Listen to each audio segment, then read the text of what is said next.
ओम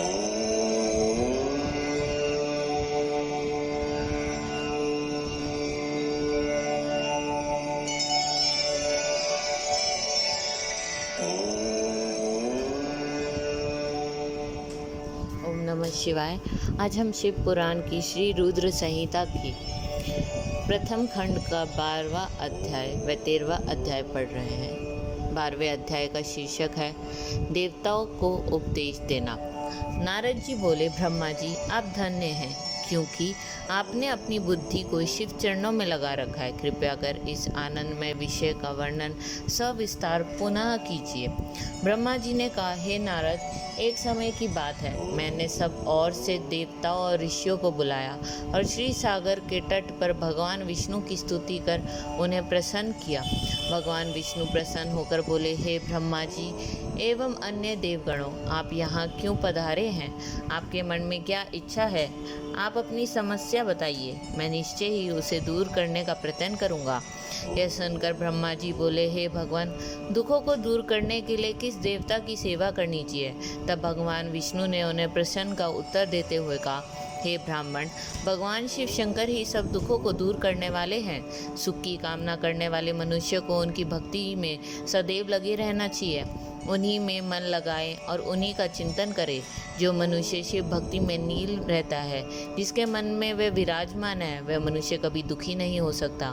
पूर्व जन्म में किए गए पुण्य एवं शिव भक्ति से ही पुरुषों को सुंदर भवन, आभूषणों से विभूषित स्त्रियां, मन का संतोष, धन संपदा, स्वस्थ शरीर, पुत्र पौत्र, अलौकिक प्रतिष्ठा, स्वर्ग के सुख एवं मोक्ष प्राप्त होता है। जो स्त्री या पुरुष प्रतिदिन भक्ति पूर्वक शिवलिंग की पूजा करते हैं, उसको हर जगह सफलता प्राप्त होती है, वह पापों के बंधन से छूट जाता है। ब्रह्मा जी एवं अन्य गणों ने भगवान विष्णु के उपदेश को ध्यान पूर्वक सुना। भगवान विष्णु को प्रणाम कर कामनाओं की पूर्ति हेतु उन्होंने शिवलिंग की प्रार्थना की। तब श्री विष्णु ने विश्वकर्मा को बुलाकर कहा, हे मुने, तुम मेरी आज्ञा से देवताओं के लिए शिवलिंगों का निर्माण करो। तब विश्वकर्मा ने मेरी और श्री हरि की आज्ञा को मानते हुए देवताओं के लिए उनके अनुसार लिंगों का निर्माण कर उन्हें प्रदान किया। मुनि श्रेष्ठ नारद, सभी देवताओं को प्राप्त शिवलिंगों के विषय में सुनो। सभी देवता अपने द्वारा प्राप्त लिंग की पूजा उपासना करते हैं। पद्म परागमणि का लिंग इंद्र को, सोने का कुबेर को, पुखराज का धर्मराज को, श्यामवर्ण का वरुण को, इंद्र नीलमणि का विष्णु को और ब्रह्मा जी हेमलय लिंग को प्राप्त कर उसका भक्ति पूर्वक पूजन करते हैं। इस प्रकार विश्वदेव चांदी के लिंग की और वसुगण पीतल के बने लिंग की भक्ति करते हैं। पीतल का अश्विनी कुमार को, स्फटिक का लक्ष्मी को, तांबे का आदित्य को और मोती का लिंग चंद्रमा को प्रदान किया गया है। वज्रलिंग ब्राह्मणों के लिए, वह मिट्टी का लिंग ब्राह्मणों की स्त्रियों के लिए, मायासुर चंदन द्वारा बने लिंग का और नागों द्वारा मूंगे की बने शिवलिंग का आदर पूर्वक पूजन किया जाता है। देवी मक्खन के बने लिंग की अर्चना करती है। योगी जन भस्म में लिंग की, यक्षगण दीदी से निर्मित लिंग की, छाया देवी आटे के लिंग की और ब्रह्मपत्नी रतनमय शिवलिंग की पूजा करती हैं। बाणसुर पार्थिव लिंग की पूजा करता है। भगवान विष्णु ने देवताओं को उनके हित के लिए शिवलिंग के साथ पूजन विधि भी बताई। देवताओं के वचनों को सुनकर मेरे हृदय में हर्ष की अनुभूति हुई। मैंने लोगों का कल्याण करने वाली शिव पूजा की उत्तम विधि बताई। यह शिव भक्ति समस्त अभीष्ट फलों को प्रदान करने वाली है। इस प्रकार लिंगों के विषय में बताकर ब्रह्मा जी ने शिवलिंग व शिव भक्ति की महिमा का वर्णन किया। शिव पूजन भोग और मोक्ष प्रदान करता है। मनुष्य जन्म उच्च कुल में प्राप्त कर अत्यंत दुर्लभ है, इसलिए मनुष्य रूप में जन्म लेकर मनुष्य को शिव भक्ति में लीन रहना चाहिए। शास्त्रों द्वारा बताए गए मार्ग का अनुसरण करते हुए, जाति के नियमों का पालन करते हुए कर्म करें। संपत्ति के अनुसार दान आदि दें। जब तप, यज्ञ और ध्यान करे। ध्यान के द्वारा ही परमात्मा का साक्षात होता है। भगवान शिव शंकर अपने भक्तों के लिए सदा उपलब्ध रहते हैं। जब तक ज्ञान की प्राप्ति ना हो तब तक कर्मों से ही आराधना करे। इस संसार में जो वस्तु सत असत रूप में दिखती है अथवा सुनाई देती है वह पर ब्रह्म शिव रूप है। तत्व ज्ञान ना होने तक देव की मूर्ति का पूजन करे। अपनी जाति के लिए अपनाए गए कर्म का प्रत्ययन पूर्वक पालन करे।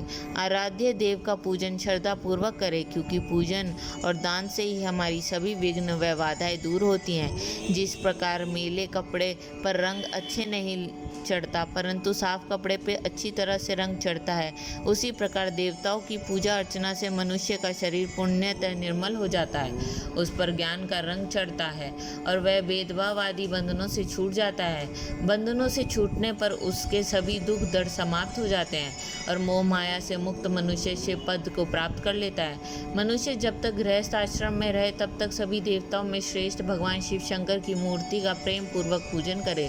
भगवान शंकर ही सभी देवों के मूल हैं, उनकी पूजा से बढ़कर कुछ भी नहीं। जिस प्रकार विश्व की जड़ में पानी से सींचने पर जड़ एवं शाखाएं सभी तृप्त हो जाती हैं, उसी प्रकार भगवान शिव की भक्ति है। अतः मनोवांछित फलों की प्राप्ति के लिए शिव जी की पूजा करनी चाहिए। अभीष्ट फलों की प्राप्ति तथा सिद्धि के लिए समस्त प्राणियों को सदैव लोक कल्याणकारी भगवान शिव की पूजन करना चाहिए।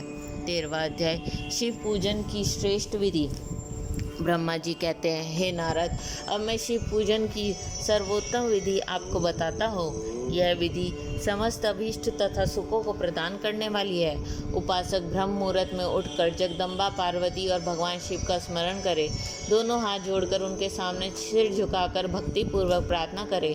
हे देवेश उठिए, हे त्रिलोकीनाथ उठिए, मेरे हृदय में निवास करने वाले देव उठिए और पूरे ब्रह्मांड का मंगल करिए। हे प्रभु, मैं धर्म अधर्म को नहीं जानता हूँ, आपकी प्रेरणा से ही मैं कार्य करता हूँ। फिर गुरु चरणों का ध्यान करते हुए कमरे से निकल के शौच आदि से निवृत्त हो, मिट्टी और जल से देह को शुद्ध करें। दोनों हाथों और पैरों को धोकर दातुन करें तथा 16 बार जल की उंगलियों से मुंह को धोए। यह कार्य सूर्य उदय से पूर्व ही करें। हे देवताओं और ऋषियों, षष्ठी, प्रतिपदा, अमावस्या, नवमी और रविवार के दिन दातुन ना करें।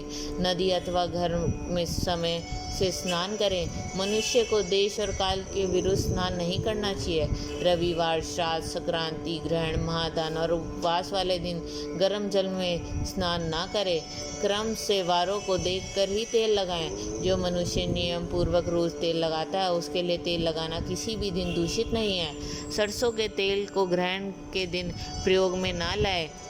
इसके उपरांत स्नान पूर्वक का उत्तर की ओर मुख करके करें। स्नान के उपरांत स्वच्छ अर्थात धुले हुए वस्त्र को धारण करे। दूसरों के पहने अथवा रात में सोते समय पहने वस्त्रों को बिना धुले धारण ना करे। स्नान के बाद पितरों एवं देवताओं को प्रसन्न करने हेतु वो तर्पण करे। इसके बाद धुले हुए वस्त्र धारण करें और आचमन करें। पूजा हेतु स्थान को गोबर आदि से लीप कर शुद्ध करें। वहाँ लकड़ी के आसन की व्यवस्था करें। ऐसा आसन अभिष्ट फल देने वाला होता है। उस आसन पर बिछाने के लिए मृग अर्थात हिरण की खाल की व्यवस्था करें। उस पर बैठकर भस्म से त्रिपुंड लगाएं। त्रिपुंड से जप तप तथा दान सफल होता है। त्रिपुंड लगाकर रुद्राक्ष धारण करें। तत्पश्चात मंत्रों का उच्चारण करते हुए आचमन करें। पूजा सामग्री को एकत्र करें। फिर जल, गंध और अक्षत के पात्र को दाहिने भाग में रखें। फिर गुरु की आज्ञा लेकर और उनका ध्यान करते हुए सपरिवार शिव का पूजन करें। विघ्न विनाशन गणेश जी की बुद्धि सिद्धि सहित पूजन करें। ओम गण गणपतये नमः का जाप करके उन्हें नमस्कार करें तथा क्षमा याचना करें। कार्तिकेय एवं गणेश जी का एक साथ पूजन करें तथा उन्हें बारंबार नमस्कार करें। फिर द्वार पर स्थित लंबोदर नामक द्वारपाल की पूजा करें। तत्पश्चात भगवती देवी की पूजा करें। चंदन, कुमकुम, धूप, दीप, नवेद से शिव जी का पूजन करें। प्रेम पूर्वक नमस्कार करें। अपने घर में मिट्टी, सोना सोना, चांदी, धातु या अन्य किसी धातु की शिव प्रतिमा बनाए। भक्ति पूर्वक शिव जी की पूजा कर उन्हें नमस्कार करे। मिट्टी का शिवलिंग बनाकर विधि पूर्वक उसकी स्थापना करे तथा उसकी प्राण प्रतिष्ठा कर घर में भी मंत्रोच्चार करते हुए पूजा करनी चाहिए। पूजा उत्तर की ओर मुख करके करनी चाहिए। आसन पर बैठकर गुरु को नमस्कार करें। रज्ञ पात्र से शिवलिंग पर जल चढ़ाएं। शांत मन से पूर्ण श्रद्धावन्वित होकर महादेव जी का आह्वान इस प्रकार करें।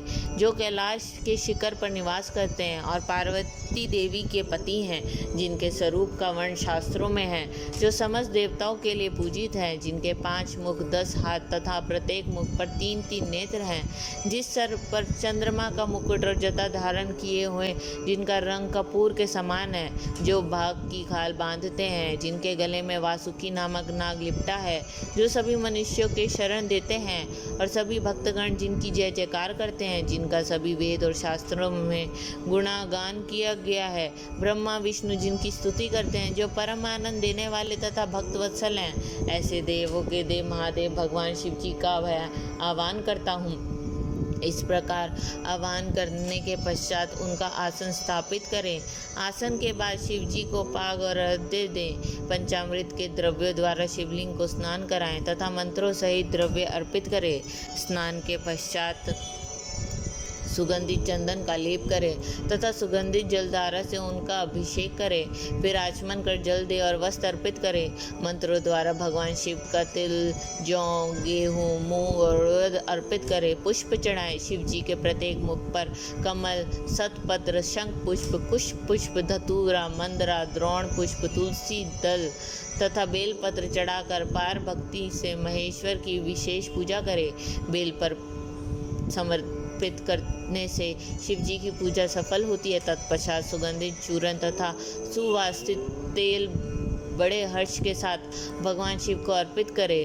गूगल और अगरू की धूप दें। घी का दीपक जलाएं। प्रभु शंकर, आपको हम नमस्कार करते हैं। आप प्रज्ञा को स्वीकार करके मुझे रूप दीजिए, यश दीजिए और भोग व मोक्ष रूपी फल दीजिए। यह कहकर यज्ञ अर्पित करें। नवेद व तांबुल अर्पित करें। 5 बत्ती की आरती करें। 4 बार पैरों में, 2 बार नाभि के सामने, 1 बार मुख के सामने तथा संपूर्ण शरीर में 7 बार आरती दिखाएं। तत्पश्चात शिव जी की परिक्रमा करें। हे प्रभु शिव शंकर, मैंने अज्ञान से अथवा जानबूझकर जो पूजन किया है वह आपकी कृपा से सफल हो। हे भगवान, मेरे प्राण आप में लगे हैं। मेरी मन सदा आपका ही चिंतन करता है। हे गौरीनाथ, भूतनाथ, आप मुझ पर प्रसन्न होइए। प्रभु, जिनके पैर लड़खड़ाते हैं उनका आप ही एकमात्र सहारा है। जिन्होंने कोई भी अपराध किया है उनके लिए आप ही शरणादाता हैं। हे, यह प्रार्थना करके पुष्पांजलि अर्पित करते तथा पुनः भगवान शिव को नमस्कार करें। देवेश्वर प्रभु, अब आप परिवार सहित अपने स्थान को पधारे तथा जब पूजा का समय हो तब पुनः यहाँ पधारे। इस प्रकार भगवान शंकर की प्रार्थना करते हुए उनका विसर्जन कर उस जल को अपने हृदय से लगाकर मस्तक पर लगाएं। हे महर्षियों, इस प्रकार मैंने आपको शिव पूजन की सर्वोत्तम विधि बता दी है, जो भोग और मोक्ष प्रदान करने वाली है। ऋषिगण बोले, हे ब्रह्मा जी, आप सर्वश्रेष्ठ हैं। आपने हम पर कृपा कर शिव पूजन की सर्वोत्तम विधि का वर्णन हमसे किया है, जिसे सुनकर हम कृतार्थ हो गए हैं।